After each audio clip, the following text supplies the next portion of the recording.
Hi, I'm Laura Forbes Carlin, co-founder of Inspired Everyday Living, and I'm going to share with you some tips for how to organize. Before you begin organizing, you want to make sure you've finished your clutter clearing process. Decluttering is the process of choosing what you're going to keep and what you're going to let go of. Clutter is anything that is not loved or useful, and these are the things you're going to let go of.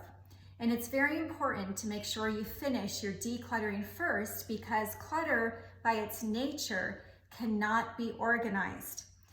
No matter how beautiful your containers and pretty your baskets, if it's filled with clutter, it is still clutter.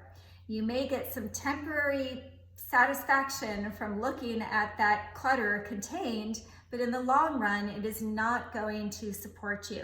And you're going to rob yourself of the real benefit of the clutter clearing process, which is taking the time to engage with every object in your home, to really be choosing to surround yourself with the things that lift you up, the things that are loved, the things that are serving you, to really figure out what is most meaningful for me right now in this moment in my life. Okay, so now that you have finished decluttering and you are surrounded by these things that are loved and useful, you can turn your attention to organizing. Organizing is when we find a home within our home for all of these loved and useful items. It's really important that every item in our home have a designated place to live. Otherwise, even if the item is not clutter, even if it's loved and useful, it can function as clutter. And you've probably experienced this where you have something that you love, but it doesn't have a home and it floats around and eventually it ends up really annoying you. And conversely, you've probably experienced not being able to find one of these loved and useful items and how frustrating that can be. Maybe you're in the middle of cooking a meal and you can't find a utensil, or you can't find your cell phone or whatever it is. It's frustrating. It can be a source of conflict with us and those we love, and it just makes us feel badly about ourselves.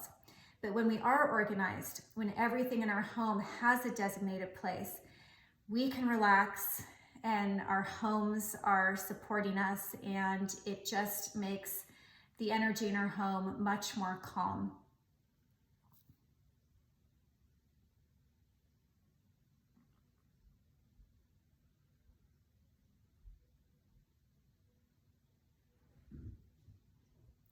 So how do we determine where things live in our home? A good home for an object is clean and spacious in the location where you most often use the object. So we want the space to be clean and spacious because this is just a way of caring for our items, of showing them respect, and it also makes them last longer. And another important reason to have a clean and spacious home is because then we're so much more apt to use the item and especially to put it away. And that's really important because typically we're much more motivated to retrieve an item than we are to put it back. But when we have this clean and spacious place for our items, then it's really easy to put it back and we're more motivated to do so.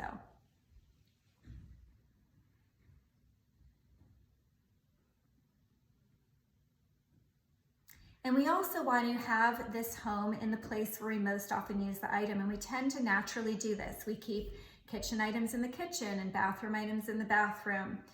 And within these areas, we also want to group like with like. And again, we also tend to naturally do this. We keep cooking items in one drawer, utensils, in one drawer, glasses in another.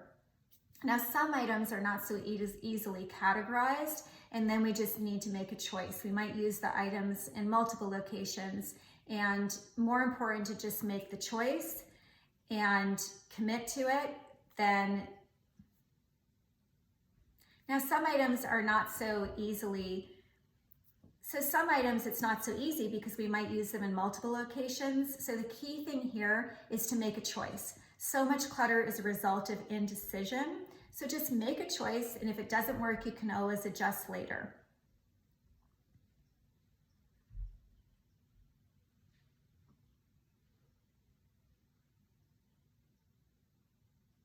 Here are some other things to keep in mind. First, don't over-organize. There's really no need for it unless you're someone who loves alphabetizing and color coding, you know, if that's what you love, then by all means go for it if it brings you joy. But otherwise, there really is no need to over-organize. A clutter-free drawer is usually inherently organized. If you do find that you need some containers,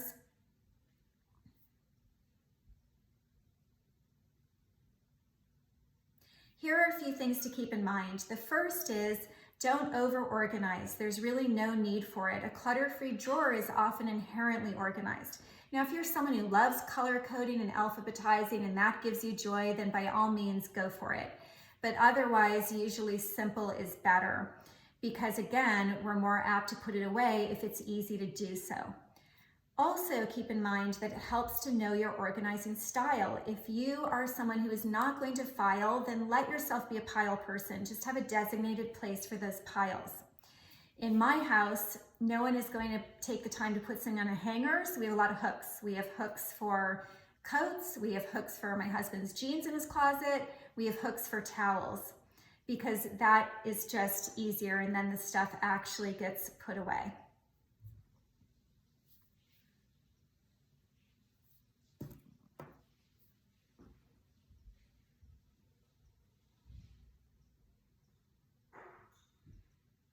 Another thing to keep in mind is to try to use what you already have rather than going out and purchasing containers, because that will save you money. And chances are, if you have cleared first, you have opened up space in your home. So you probably have some extra drawers or extra containers on hand. One thing that I like to do is repurpose things for containers to hold things in. And right now, what I've been doing is I find that boxes that candles come in can just be really useful in drawers. And I will use both the bottom part, you know, for things like ribbon, is what I'm doing with this drawer here, or the smaller part, I might put paper clips in. And I've also been using the containers that the candle came in. When the candle's done, I clean them out, and this can be really good for makeup brushes. And this is like a little essential oil. So using what you have on hand is great, because also if you decide that you're done with it, it can just be easily recycled.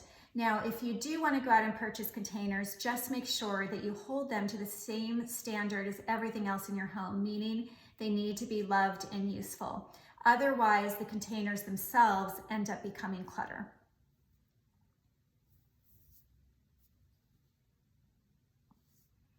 And finally, I just want to say, don't worry about making it perfect. You know, it is much more important that we use our things and that we feel supported in our homes. You know, much better that you actually cook in your kitchen rather than have this, you know, and have items out that you use to cook with rather than have this empty, pristine kitchen counter. And I think right now we have such an opportunity to really live in a way that serves us, because no one's coming to visit right now. So we can truly live in this authentic way that is serving us. And organization and function can go so far in terms of making us feel good in our own homes. And you can always go back and beautify later, because of course beauty is important and it's inspirational, but start with just empowering yourself with a functional and an organized home.